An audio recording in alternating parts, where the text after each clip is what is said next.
Квинтесенција со Ацо Станковски. Квинтесенција доаѓа од Аристотеловата филозофија за конституцијата на светот и постоењето, кое е конспирирано како комбинација од 4 елементи – земја, вода, воздух, оган.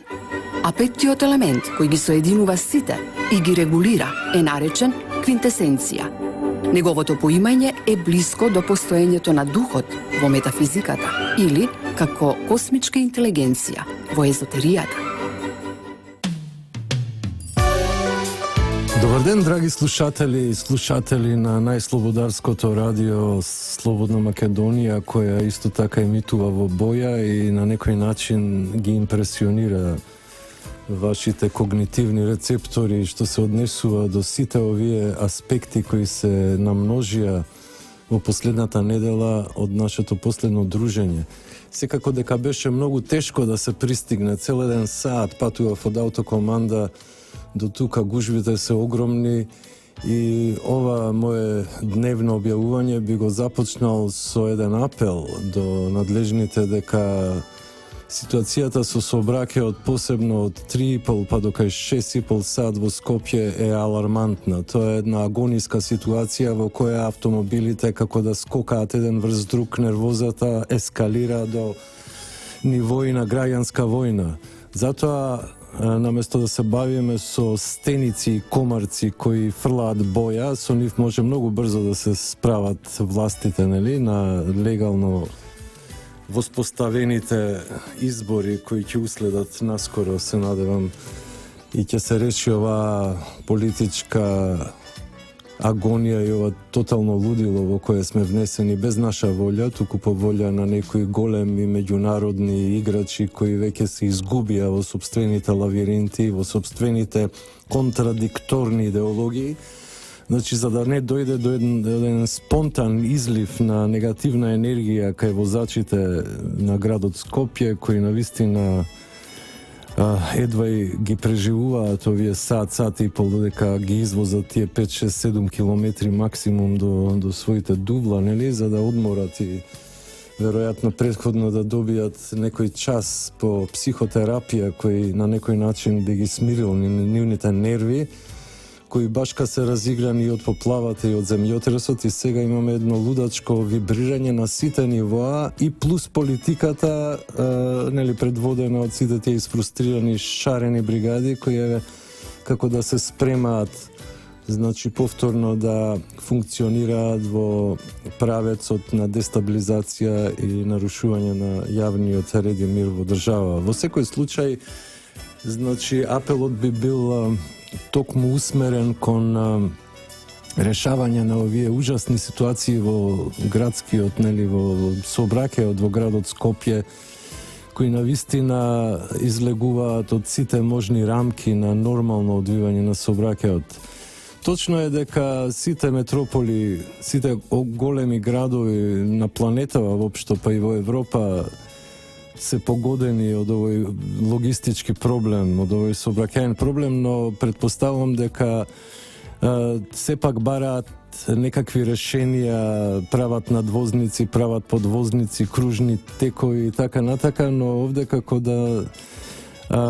самото зголемување, таа експанзија на бројот на возила и учесници во сообраќајот како никако да не може да биде навјасано или зауздано или на некој начин дофатено со обидите на градските власти да му доскочат на овој проблем, затоа што проблемот навистина е веќе толку голем што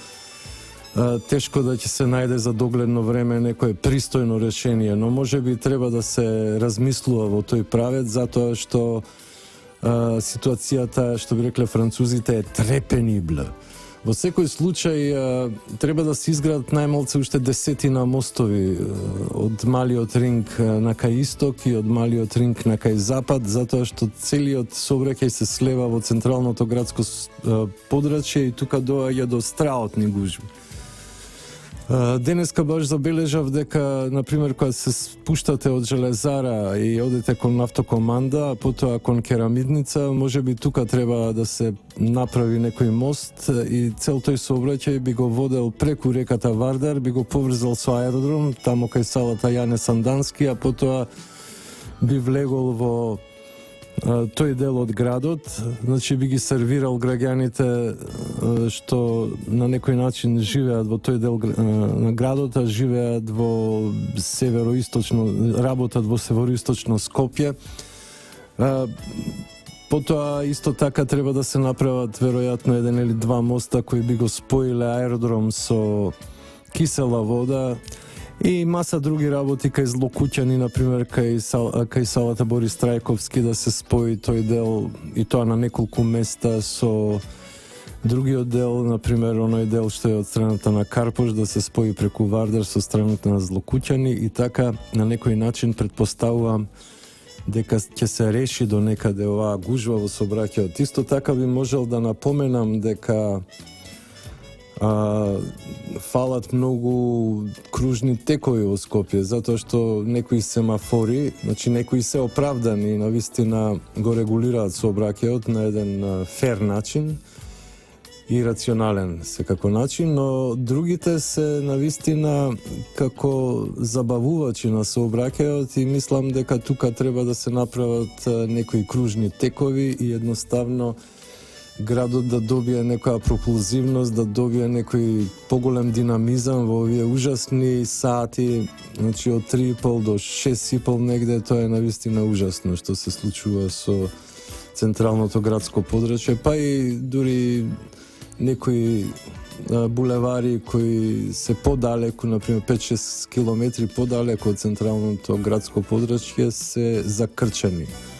А тоа се должи на фактот дека нема доволно мостови, булевари преку реката Вардар. Например, Вардар проаѓа низ целата должина на Скопје, која е навистина фасцинантна. Ова е еден долг град, кој од Сарај па тамо до Катланово има преку 40 километри и немаме доволно мостови, доволно преоди преку реката Вардар и секако нема доволно булевари, а и оние што се во фаза на правење, тоа е една голема надеж, се навистина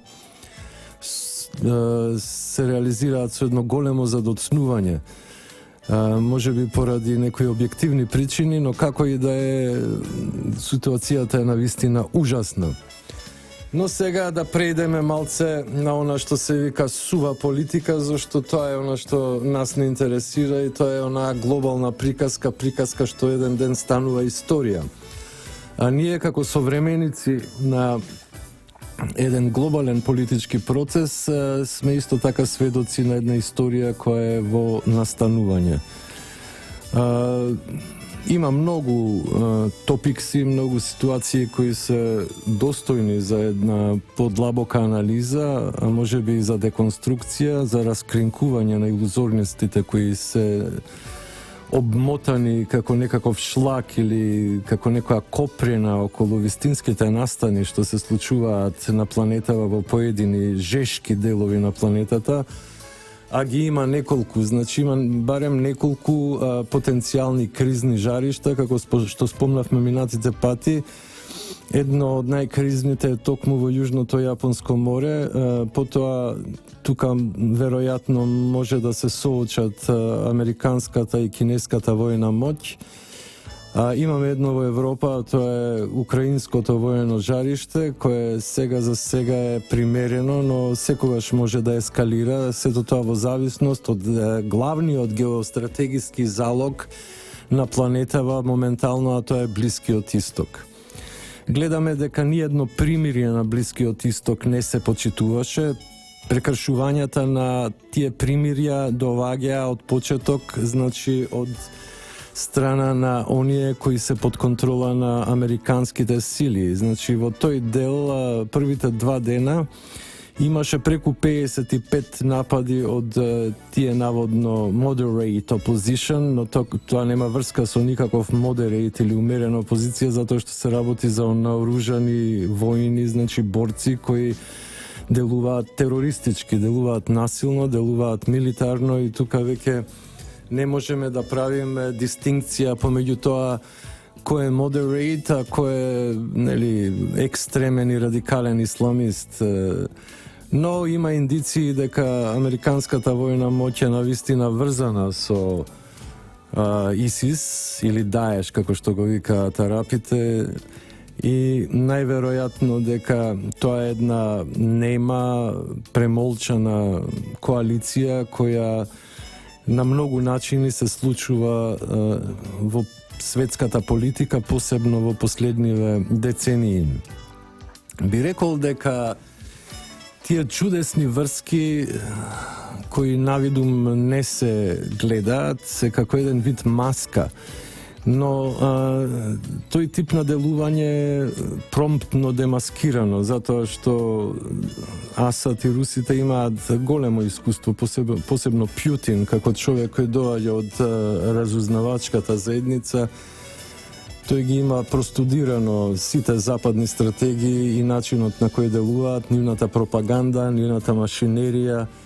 за корумпирање и нивната секако огромна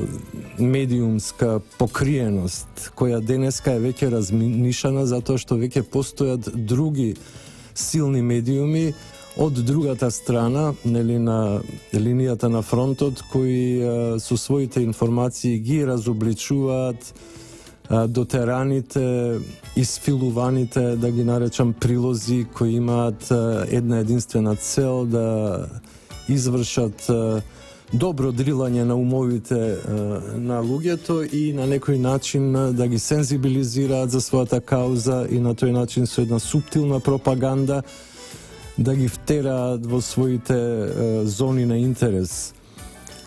Еве така, например, кога се деси она примирие, нели, за граѓаните на Алепо кои се на некој начин приклештени помеѓу двете завојувани страни да добијат помош хуманитарна, се случи еден безсловесен напад на силите на Асад во источна Сирија, каде што бе убиени, според информациите од самата сириска војска, 82 војници, а ранети 120. Со што Асад тука, тоест неговите сили ги загубија стратегиската предност, истовремено силите на ИСИЛ навалија и го завзема тоа брдо кое беше многу значајно, зашто преку тоа брдо се контролира, нели, целата долина, целиот тој регион. Предпоставам дека русите набрзо го избомбардирале тоа брдо, па побегнале луѓето на Даеш, но тука повторно се силите на Асад, но би рекол дека всушност тоа е едно големо малтретирање на една страна која веќе ја изгуби таа војна и се обидува на некој начин да се домолкне до одредени позиции.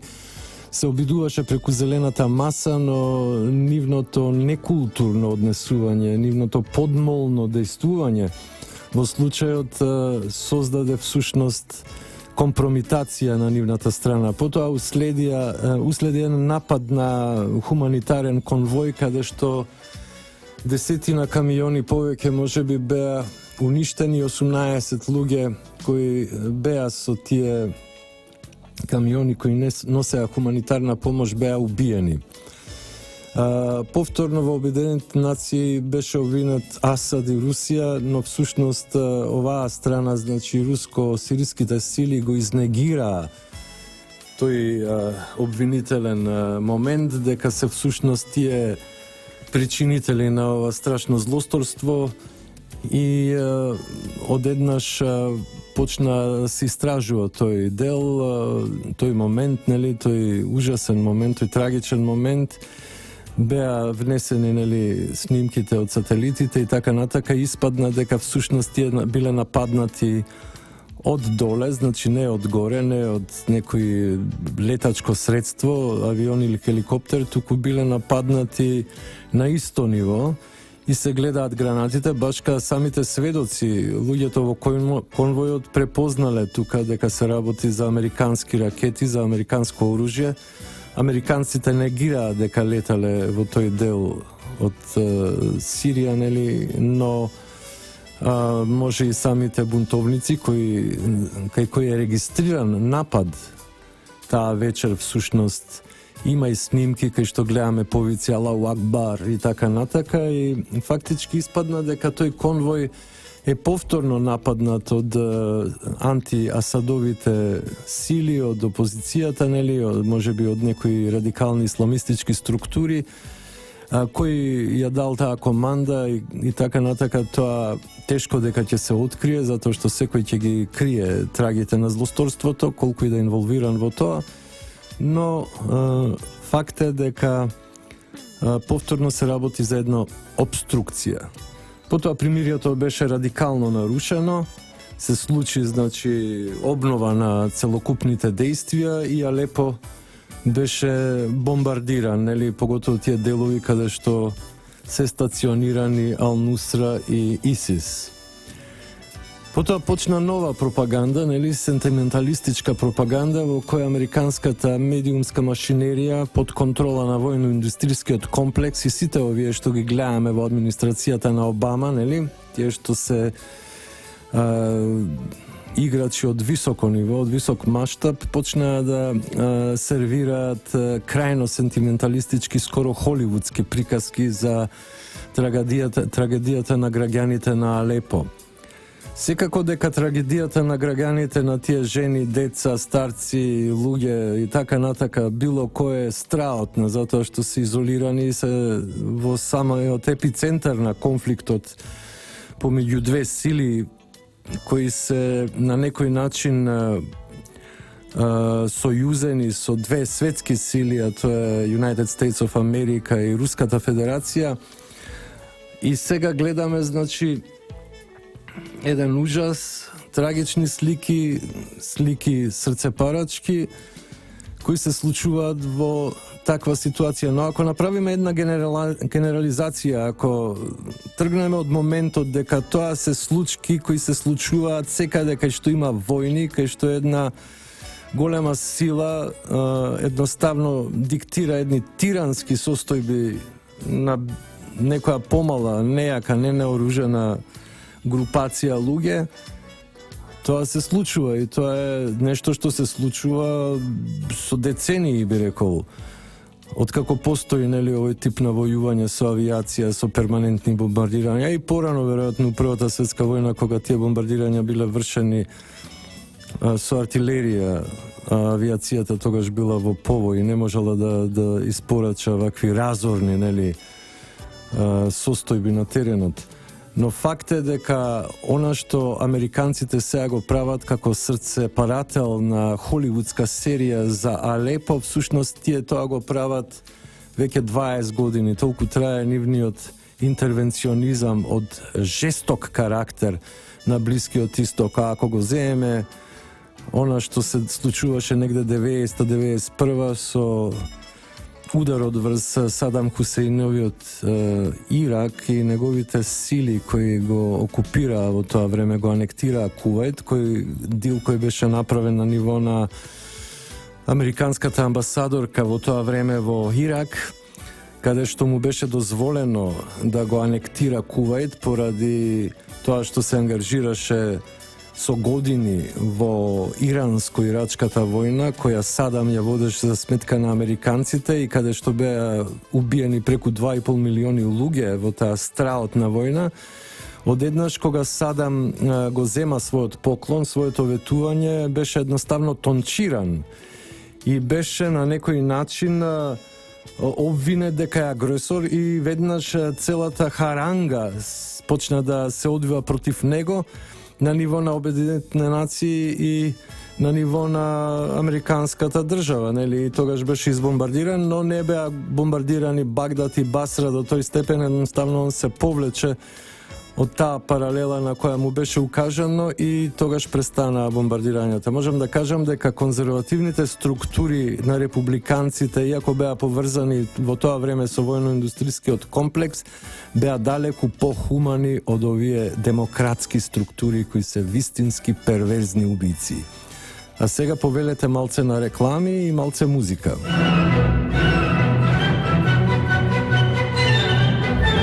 Квинтесенција со Ацо Станковски. Значи така се возиме по планетава навака натака со помош на нашите мисли, со помош на нашите телепатски способности, со помош на нашата интуиција и све она што големиот творец на универзумот ни го дал како можност и потенцијал. Еве денес, например, возејќи се така до најтоп темите што се случуваат на планетава во утринските часови, значи во вторник некаде околу 3-4 саат ќе биде онаа долго очекувана дебата помеѓу Хилари Клинтон и Доналд Трамп, председателските кандидати, една од најинтересните до сега председателски надпреварувања, двобој кој навистина предизвика огромен медијски интерес на планетава, но тој интерес не е само едно дефиле, да речеме еден циркус или шоу бизнис, нешто што е значајно за забавата на луѓето или да го пополнат нивното празно време. Од исходот на овој голем двобој помеѓу Хилари Клинтон и Доналд Трамп ќе зависи веројатно и тоа што ќе се случува следните години на план на самото дизајнирање и вообличување на светските политички, геополитички, геостратегиски односи, но исто така и економијата во светот и маса други аспекти. За нас како македонци, како граѓани на Република Македонија, многу е значаен исходот од оваа битка помеѓу во крајна инстанца двете големи партии кои управуваат со штатите со децении, со векови, веќе 2 века, нели? Помалце од век и пол е Републиканската партија основана од Линколн, Абрахам Линколн, додека демократите се по-стари по стаж, но делуваат далеку по-зелени по промислувањата. Во секој случај гледаме дека демократите се склони кон создавање војни. Тие создадоа Виетнамската војна, исто така еве се доста агилни во другите делови на светот, украинската криза, потоа ги обвинуваат секако луѓето од администрацијата на Барак Обама и Хилари Клинтон дека се творци на Даеш, тоест на ИСИЛ, дека нивната борба против тероризмот е само маска, дека всушност тие го користат тероризмот за нивните геостратегиски интереси и за одржување во живот на војно-индустријскиот комплекс, како и на сите тие нивни испостави, на тајните служби, кои се 16 на број. И тоа е една заедница од милиони луѓе кои го експлоатираат американскиот народ, американскиот работник, американскиот граѓанин, кои го лажат безочно американскиот човек дека всушност тие нешто прават за Америка да биде great или greater, но во секој случај создаваат само проблеми, го осиромашуваат, му вадат пари од джеб, го фрлаат на улица, исто така создаваат огромни економски кризи и сето тоа поради нивниот прилично негативен и прилично милитарен однос кон нештата. Исто така, прв пат по Втората светска војна Балканот беше бомбардиран, поточно СР Југославија, која денеска постои во вид на 3 држави, а тоа е Република Србија, Република Црна Гора и Република Косово, и тој терен беше навистина девастиран и исто така токсифициран, значи загаден со осиромашен ураниум, кој па понатака во децениите што уследија предизвика ескалација на болести, значи огромен број на несреќи создадоа. Но за да не биде несреќата комплетна, еве сега има некоја надеж, ќе видиме како Трамп ќе пројде на овој дуел, а ги има уште 2, значи 3 се на број. И доколку Трамп и републиканците дојдат на власт, предпоставувам дека ќе завладее некоја подобра состојба, затоа што човекот сака да успостави добри односи со Русија, па и Кина во ендефект, а исто така да ја поспеши американската трговија, економија и воопшто да ја поспеши севкупната економија во светот. А сега треба мал прекин да имаме, ќе дојде до едно известување, ве поздравувам и до скоро слушање. Наскоро ќе бидам пак во етер. Ви благодарам.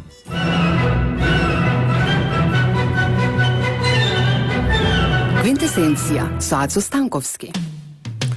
Love is all you need, вели Џон Ленон и неговите другари од групата The Beatles. Во секој случај, тоа е навистина една мудрост што овој голем поет, овој гений на рок-н-ролот и воопшто на поезијата и на сите нови, нововековни слободарски визии ги искаже. Он навистина беше гуру на едно време, на 60-тите, кога може би потребата по слобода и самиот механизам, самата организација на младите луѓе, па и постарите од тоа време, дојде до високи нивоа на поимање на слободата и до високи нивоа како тоа да се представи како момент, политички момент во самото општество, но немаше агресивност, нели, како што има денес, откако се појави неоварваризмот. Неоварваризмот е еден неологизам кој всушност мене ми се провлече како еден вид инвенција уште во 90-тите, крајот на 90-тите, кога ми беше порачан еден текст од Големото стакло кој излегуваше во контекстот на издавачката продукција на МСУ, Музеот на современа уметност, и тогаш баш бев инспириран од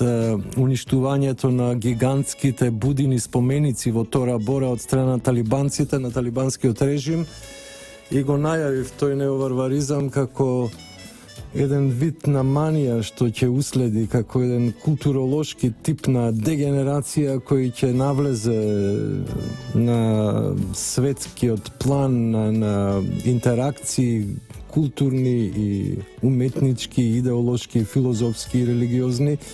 И навистина денеска ние живееме во времето на неоварваризмот. Значи, гледајќи што се случува на целата планета, почнувајќи од суицидалните напади, од уништувањето на Палмира, прето американците кога ги уништија сите оние стари локалитети во Ирак, ги искрадоа, ги однесоа во своите музеи. Исто така, можам да кажам дека тоа се случува на секој план, каде што има конфликтни состојби. Токму се удира по уметничките и културните дела. Исто така гледаме дека кај нас овие несрекници, наречени шарени, го практикуваат истиот метод, само што they have no guts. Значи, тие мали кукавици доваѓаат и фрлаат, нели, во мрачните делови од деноноќието, а потоа се повлекуваат или тоа го прават на некој начин уценувајќи со малолетници. Полицијата на тој начин е инхибирана во својата легална интервенција, нели? Меѓутоа, еден ден веројатно ќе се срамат од овој вандалски, неоварварски тип на однесување, кој сугерира на невоспитаност, на немање никаква култура и плюс страотно, дури загрижувачко отсуство на креативност. Но ние нема да се бавиме денес со локални стеници и комарци, туку ќе се вивнеме на крилјата на нашите капацитети за согледување и ќе запловиме по оваа планета, по нејзината површина и еве за еден миг со помош на нашите неверојатни мисловни капацитети ќе се најдеме во United States of America, каде што ќе се одржи, нели, утрово, тоест идното утро, вторник наутро, а кај нив 9 саат понеделник навечер. Значи ќе се одржи тој прв дуел помеѓу Хилари Клинтон и Доналд Трамп, и тоа ќе биде еден вид барометар за тоа како граѓаните на оваа моćна држава, која во голема мера веќе 20 години беше единствен, нели, шампион, со тоа и полицаец светски, но веќе е симната од пиедесталот. Гледаме дека ги губи своите интереси на секаде, дека е во тешка, би рекол, летална криза. и дека сега на сцената се појавија една обновена моćна Русија, која на воен план може да ја конкурира и да ја победи у секое време Америка, и тука е Кина, која има најголема, најбројна армија, и армија која секојдневно, значи, ги поспешува своите капацитети и своите организација, исто така има голем сапорт и од руската војна машинерија и индустрија. Кој ќе се собере сето тоа, тоа е таков еден гигантски противник, мислам, моќта на Русија и таа огромна многучовечност на Кина и нејзината исто така моќ и економска и воена, тогаш американецот е доведен во една инфериорна позиција. Не само американецот, и сите негови сателити, од кои најодвратни секако и најгнесни се британскиот и францускиот сателит. Можда британскиот и има некоја трагичност во себе, зашто ја изгуби империјата по Втората светска војна, па сега како некоја птица без крилја и цупка по површината, малце гротескен и смешен тој неизин, значи британската, нели, британското шоу, британскиот танц макабр. А што се однесува па до французите, кои американците ги нарекоа жабари или фрокс, навистина делуваат крајно смешно, би рекол. За разлика од британецот, тој па империјата ја изгуби уште некаде по Првата светска војна, веќе стана една немоćна, застарена сила, и би можел да кажам дека нивната желба да бидат светски фактор е идиотска и неостварлива и смешна. Дури мислам дека треба да излезе од Обединетите нации, зашто не е фактор, мислам од Советот за безбедност, нели, од тие 5 земји членки. Да се подсетиме, тоа се Русија, Кина, USA, UK и Франција. Значи Франција тука нема потреба да постои, можеби Индија да влезе као земја од 1.200.000.000 луѓе, можеби и Бразил како моćна земја која наидува, можеби да се прошири, можеби Јапонија и Германија евентуално како некакви придружни членови, доколку, нели, големите играчи на светската сцена, факторот која создава историјата им го дозволи тоа, а може би нема да им дозволи, може би цели 1000 години ќе бидат казнети за Втората светска војна, зашто, нели, илуминатите се сурови играчи и кога казнуваат. Еве да појдеме на пример од нашата судбина, која верувам дека не е производ на илуминатската волја, туку е производ на Божјата волја. Така да ние од една гигантска империја која траела 300 години, која го интегрирала или окупирала, ако сакате, целиот цивилизиран свет во антиката, потоа пропаднала и бевме робови цели 2300 години, нели? Навистина мачно, така. Верувам дека сите такви империи еден ден ги чека истата судбина, да го вкусат и оној друг аспект на постоењето, а не само владеењето, туку и робувањето.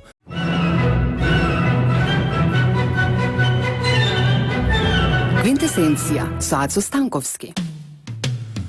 Повторно во етерот, драги слушатели и слушателки на Радио Слободна Македонија, радио кој емитува во боја, и сите овие подвижници, патриоти кои се борат за една слободна мисла, кои се против цензурата, кои одсекогаш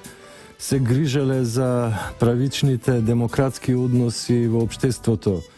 Но еве, повторно сардисани, ролетните се спуштени, челичните ролетни, нели, на нашиот бункер, што би рекле. Во секој случај шарените се закануваат, но немаат гац. Денеска ќе биде она главно одредиште кое ќе ги дефинира односите, па и во нашата земја, затоа што ја верувам дека токму состојбите кои се случуваат во држава се на некој начин сугерирани од State Department, тоест од администрацијата од Washington DC, и затоа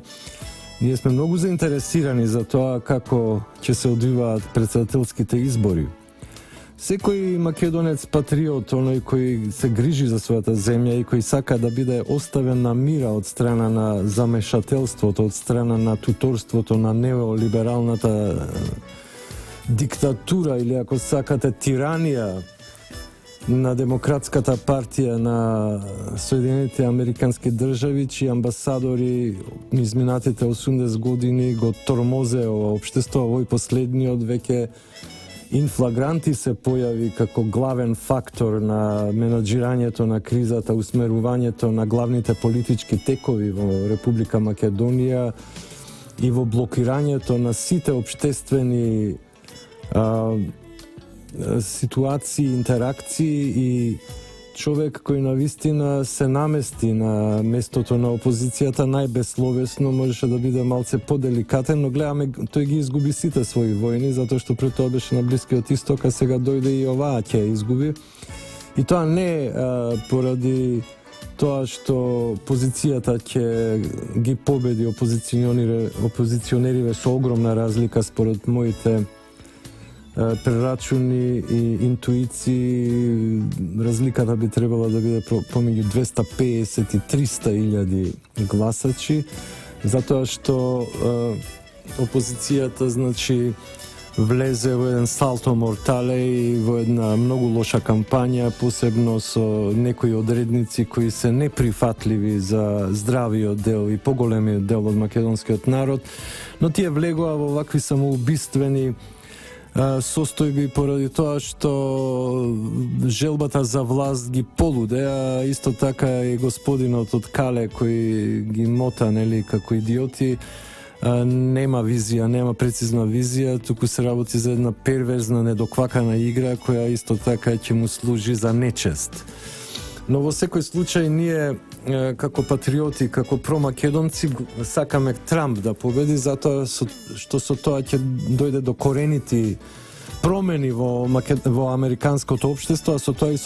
во македонското општество, значи ќе биде сменет овој персонал кој е антимакедонски, квислиншки, субверзивен и ќе биде ставен некој пристоен амбасадор, некој интелектуалец и културен човек кој ќе гледа на Македонија како на вистински сојузник, како на една земја која навистина даде многу за американско-македонското пријателство. И сега на крајот само би сакал да ви посакам убави, хармонични моменти, да нема стресови, да нема катаклизми и катастрофи и политиката да отиде во едни мирни води. Се надевам дека Трамп навистина ќе здроби Хилари и конечно ќе однесе една поетска и реална победа на силите на доброто врз силите на злото кои више долго време го тормозат светот. А сега, au revoir, madame et monsieur, la quintessencie est finie. Ова беше квинтесенција со Ацо Станковски и секако мојот партнер во оваа емисија Далибор Зафировски, Трговско радио, дифузно друштво Радио Слободна Македонија и денеска е 26.9.2016 лето Божје. Ви благодарам, ве поздравувам и до слушање, драги слушатели и слушателки на Радио Слободна Македонија, радио кој емитува во боја. Што би рекле in couleur французите. Au revoir!